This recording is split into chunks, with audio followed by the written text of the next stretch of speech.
Assalamualaikum warahmatullahi wabarakatuh. Salam sejahtera. Semoga ada dalam keadaan sehat walafiat.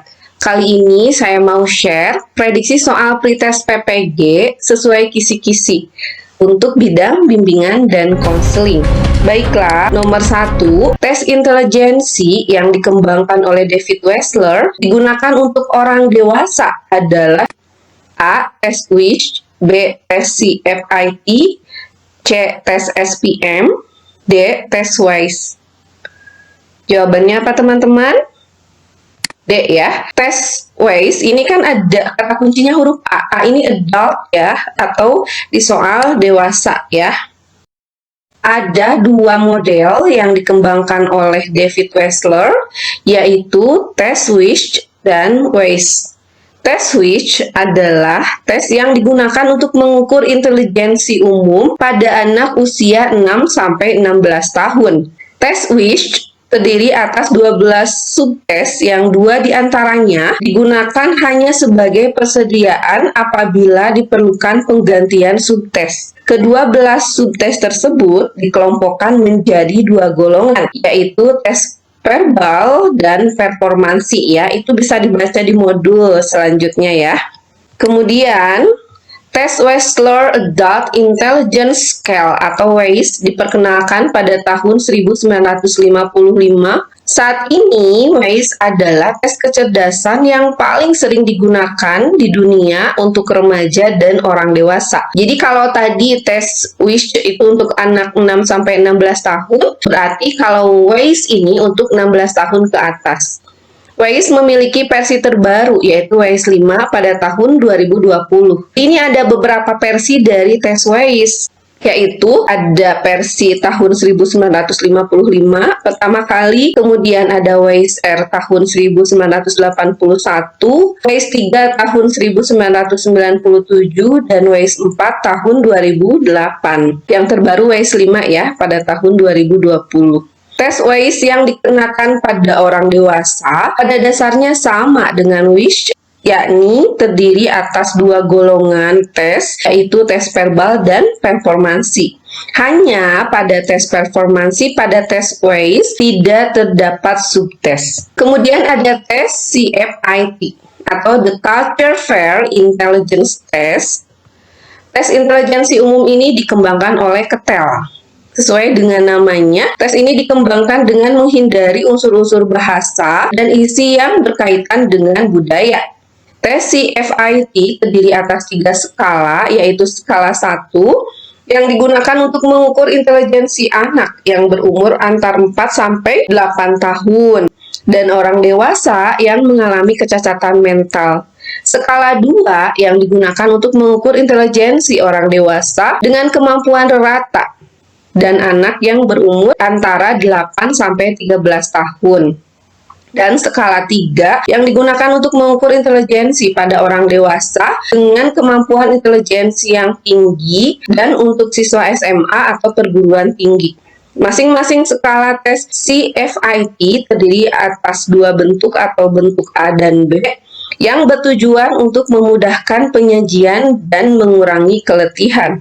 Kemudian ada tes SPM atau The Standard Progressive Matrices. Tes ini merupakan salah satu jenis tes intelijensi yang dapat diberikan baik itu secara individual atau kelompok.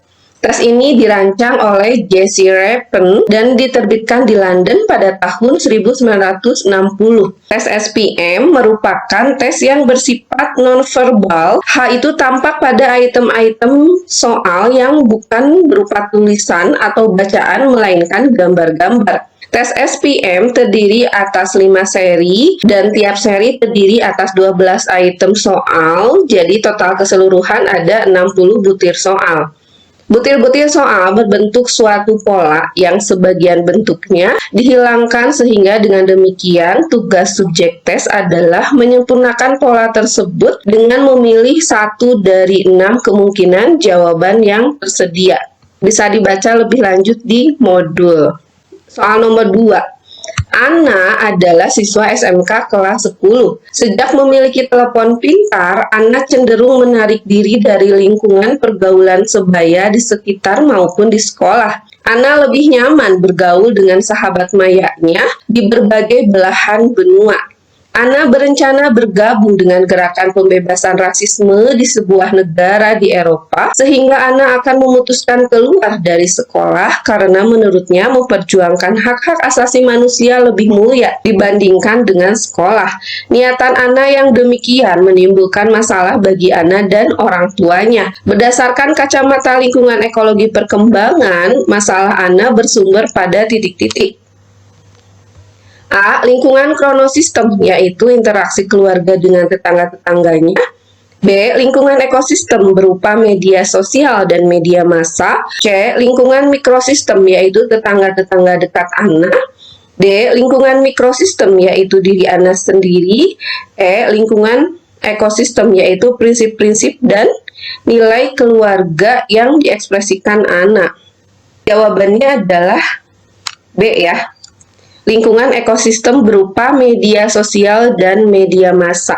Jadi di soal ada itu kata kuncinya. Kata kuncinya adalah sahabat mayanya. Jadi sahabat dunia online gitu ya. Nah, ini menurut teori ada lima lingkungan ekosistem yang dapat mempengaruhi perkembangan peserta didik, termasuk anak ini ya. Baik, kenapa di situ ekosistem?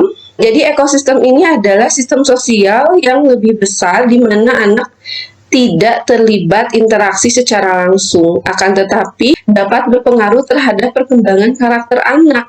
Sebagai contoh, jam kerja orang tua bertambah yang menyebabkan peserta didik kehilangan interaksi dengan orang tuanya sehingga kurangnya keterlibatan orang tua dalam pola asuh tersebut tentunya mempengaruhi perkembangan anak. Subsistem dari ekosistem lain yang secara tidak langsung menyentuh pribadi peserta didik akan tetapi berpengaruh besar adalah koran, televisi, dokter, keluarga besar, dan lain sebagainya. Ini kan penyebabnya yang tidak langsung tapi berpengaruh. Kalau di soal balik lagi di sini kan dunia maya ya ibaratnya atau telepon pintar ini yang mempengaruhi anak. Kalau yang E ini lingkungan ekosistem yaitu prinsip-prinsip dan nilai keluarga.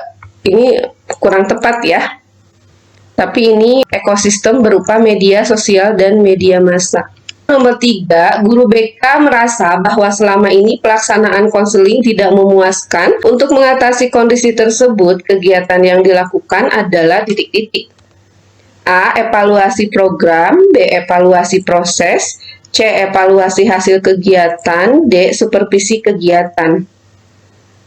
Jawabannya apa? Adalah yang B ya. Karena di sini kata kuncinya di soal tidak memuaskan.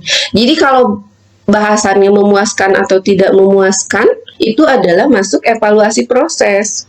Beda kalau untuk mengetahui pemahaman siswa itu biasanya lebih ke hasil ya. Seperti itu. Berikutnya, soal nomor 4, berdasarkan hasil evaluasi, ditemukan bahwa 35% siswa tinggal di daerah yang rentan terhadap narkoba. Rekomendasi program yang bisa ditawarkan untuk sekolah adalah titik-titik. A. Mengembangkan program resiliensi diri terhadap narkoba berbasis sekolah. B. Mengembangkan program pengendalian narkoba berbasis sekolah. C. Mengembangkan program regulasi terhadap narkoba berbasis sekolah. D. Mengembangkan program dukungan sistem pengendalian narkoba berbasis sekolah. E. Mengembangkan program pengentasan narkoba berbasis sekolah. Ini jawabannya apa? Yang D ya. Nah, evaluasi itu kan ada 3 ya. Ada evaluasi proses, evaluasi hasil, dan evaluasi program. Di sini ditemukan 35% siswa. Nah, kalau biasanya yang terkait narkoba itu kan kita butuh kolaborasi ya. Tidak hanya dari diri siswanya sendiri, karena kan siswa memerlukan bantuan ahli ya. Resiliensi ini adalah ketahanan ya, tapi kurang tepat. Kemudian yang B juga pengendalian narkoba berbasis sekolah kurang tepat. Kemudian yang C mengembangkan program regulasi. Sama juga. Nah, jadi intinya soal ini ingin menanyakan bagian dari komponen program apa yang cocok untuk penanganan narkoba, yaitu dukungan sistem ya. Karena jelas ya kalau di program itu kan adanya dukungan sistem ya, salah satunya seperti itu. Kalau pengentasan juga kurang tepat. Kita bahas ya. Di sini ada prosedur evaluasi program bimbingan dan konseling. Jadi evaluasi program merupakan prosedur yang digunakan untuk menentukan atau menggambarkan sejauh mana program bimbingan dan konseling direncanakan dengan baik oleh konselor. Evaluasi program dapat digunakan sebagai prosedur penelitian diri untuk mengetahui bagaimana program yang disusun memenuhi kaidah-kaidah penyusunan program bimbingan dan konseling atau tidak, sudah baik atau belum, dan sebagainya. Dengan demikian, maka cakupan penilaian program meliputi apakah program disusun berdasarkan produk hukum, berdasar pada visi dan misi, bidang bimbingan atau pribadi, sosial, belajar, dan karir, berdasarkan kebutuhan, apakah ada tujuan dan sejumlah layanan yang diberikan oleh konselor, yang meliputi layanan dasar, layanan perencanaan individual, layanan responsif, dan dukungan sistem. Jadi di situ tadi ada dukungan sistem ya. Jadi keterlaksanaan dukungan sistem berarti pengembangan jejaring, pengembangan staf, tadi ada kolaborasi ya. Karena narkoba ini kita mesti kolaborasi dengan ahli lain ya. Kemudian kegiatan manajemen, pengembangan profesi, serta penelitian dan pengembangan. Laporan keterlaksanaan dalam bentuk prosentase sehingga dapat diketahui kategori keterlaksanaan apakah sangat baik, baik atau tidak terlaksana. Kalau ini dalam pelaporannya ya. Selanjutnya, nomor 5, seorang guru BK mengaku sangat menguasai pendekatan konseling realita, baik untuk konseling individual maupun kelompok. Spesifik yang harus dikuasai titik-titik. A. Disputing irrational belief. B. Menyusun planning. C. Miracle question. D. Unfinished business. E. Restructuring negative. Jawabannya adalah B ya, menyusun planning. Di soal ada kata kunci konseling realita. Realita itu ingat ada konsep atau sistem WDEP. W-nya ada wants, D-nya ada direction atau doing, E-nya ada self-evaluation atau evaluasi, dan P-nya ada planning.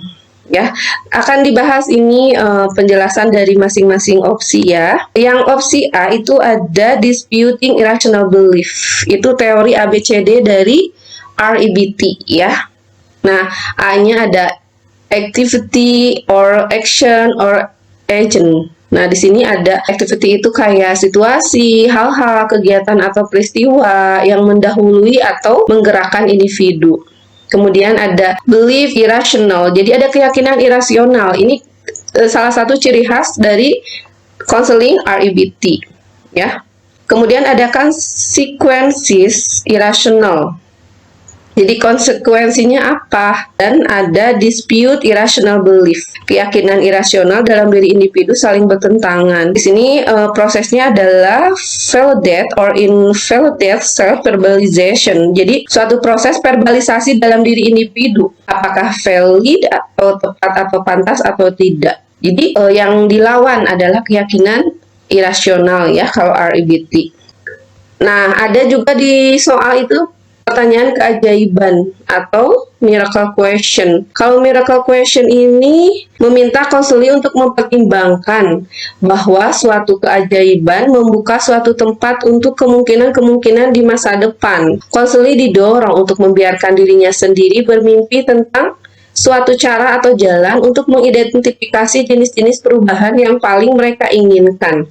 Pertanyaan ini memiliki fokus masa depan, di mana konseli dapat mulai untuk mempertimbangkan kehidupan yang berbeda, yang tidak didominasi oleh masalah-masalah masa lalu dan sekarang, ke arah pemuasan hidup yang lebih di masa mendatang. Contoh pertanyaan keajaiban.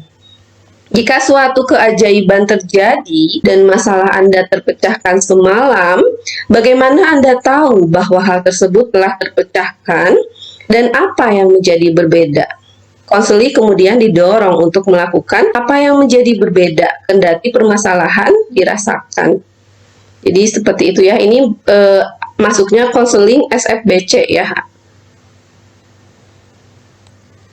Kemudian tadi ada unfinished business dari Gestalt ya, yang dikembangkan oleh Frederick S. Porges, adalah suatu pendekatan yang eksistensial, fenomenologis, dan berpijak pada premis bahwa individu harus mengerti konteks hubungan dengan lingkungannya.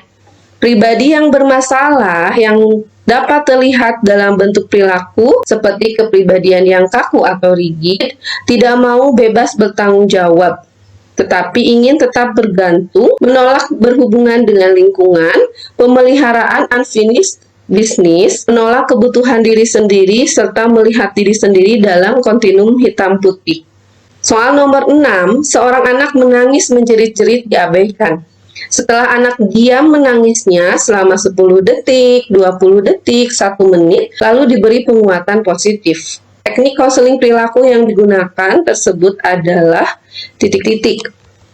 A. Punishment, B. Reinforcement, C. Time out, D. Extinction, E. Burnout. Ini jawabannya apa? Yang D ya, extinction. Termasuk dalam teknik konseling behavior atau behavioral ya. Nah, kalau burnout itu bukan teknik konseling, tapi masalah ya, masalah kejenuhan. Biasanya dalam belajar atau dalam dunia kerja, seperti itu. Penghapusan atau extinction adalah strategi perubahan perilaku dengan cara menghentikan reinforcement pada tingkah laku yang sebelumnya diberi reinforcement. Langkah implementasi penghapusan atau extinction yaitu 1. Menentukan tingkah laku yang akan dihentikan atau dihapus dengan analisis ABC. 2. Mengabaikan tingkah laku atau menghentikan pemberian reinforcement ketika tingkah laku yang akan dihentikan muncul. 3. Memberikan reinforcement positif saat tingkah laku yang akan dihentikan tidak muncul. Jadi seperti tadi anak menangis, diabaikan, kemudian diberikan reinforcement, seperti itu. Nah, selanjutnya ada hukuman atau punishment adalah intervensi operant conditioning untuk mengurangi tingkah laku yang tidak diinginkan. Hukuman terdiri dari stimulus yang tidak menyenangkan sebagai konsekuensi dari tingkah laku. Hukuman kerap kali digunakan untuk mengurangi kecenderungan tingkah laku, bukan menghilangkan tingkah laku, sehingga saat hukuman dihilangkan, maka tingkah laku akan muncul kembali. Hukuman terkadang lebih memiliki efek emosional yang negatif, misal kemarahan dan depresi. Oleh karenanya, saat hukuman digunakan maka harus diiringi dengan penguatan positif. Tingkah laku yang tidak diinginkan hanya ditekan saat ada hukuman. Pengaruh hukuman bisa jadi digeneralisasi terhadap tingkah laku lain yang berkaitan dengan tingkah laku yang dihukum. Misalnya, anak dihukum karena terlambat, akibatnya anak jadi tidak suka sekolah. Kemudian, nah ini ada reinforcement. Reinforcement itu ada positif dan negatif. Kalau reinforcement positif, misalnya tingkah laku membersihkan kamar tidur, konsekuensinya orang tua memuji. Kemungkinan efek anak akan terus membersihkan kamar tidur. Kalau reinforcement negatif, misal tingkah lakunya mengeluh karena di sekolah ada teman yang memukul dan tidak mau masuk sekolah. Konsekuensinya orang tua mengizinkan tidak masuk sekolah. Akibatnya akan terus tidak masuk sekolah. Kemudian ada time out, adalah strategi pengubahan perilaku dengan cara menyisihkan peluang individu untuk mendapatkan reinforcement positif. Teknik ini dapat digunakan di kelas untuk siswa yang berperilaku tidak diharapkan, perlu diasingkan atau dipindahkan dari siswa lain pada waktu tertentu dan terbatas. Soal nomor 7, seorang konseli bernama Anton sangat kecewa dengan nilai yang anjlok pada mata pelajaran kesukaannya yaitu sosiologi. Anton sering meninggalkan pelajaran untuk mengikuti kompetisi bela diri. Kompetisi yang diikuti juga tidak membuahkan hasil. Anton berusaha memendam kekecewaannya sendiri dan merasa baik-baik saja walaupun hatinya hancur. Jika dianalisis dengan teori Gestalt, maka unfinished business-nya adalah titik-titik. A. Adanya harapan yang tidak sesuai dengan kenyataan. B. Ada hal dilematis antara menjadi atlet atau fokus studi. C. Anjloknya nilai mata pelajaran sosiologi. D. Rasa kecewa yang berdampak pada kondisi psikologis. E. Hatinya hancur dan memendam perasaan sendiri. Ini jawabannya apa? Jawabannya anjloknya nilai mata pelajaran sosiologi. Jadi awalnya apa nih? Nah, awalnya itu Anton sangat kecewa karena nilai yang anjlok pada mata pelajaran kesukaannya, yaitu sosiologi. Dari situ dia tidak mencoba mencari solusi, akhirnya dipendam, dipelihara. Dia mencari aktivitas lain seperti mengikuti kompetisi bela diri, tapi gagal juga. Nah, jadi kalau menurut Gestalt itu unfinished business ya. Jadi awalnya adalah anjlok nilai mata pelajaran sosiologi. Sampai di sini sharing dari saya. Mohon maaf apabila ada kesalahan. Terima kasih atas perhatiannya. Wassalamualaikum warahmatullahi wabarakatuh.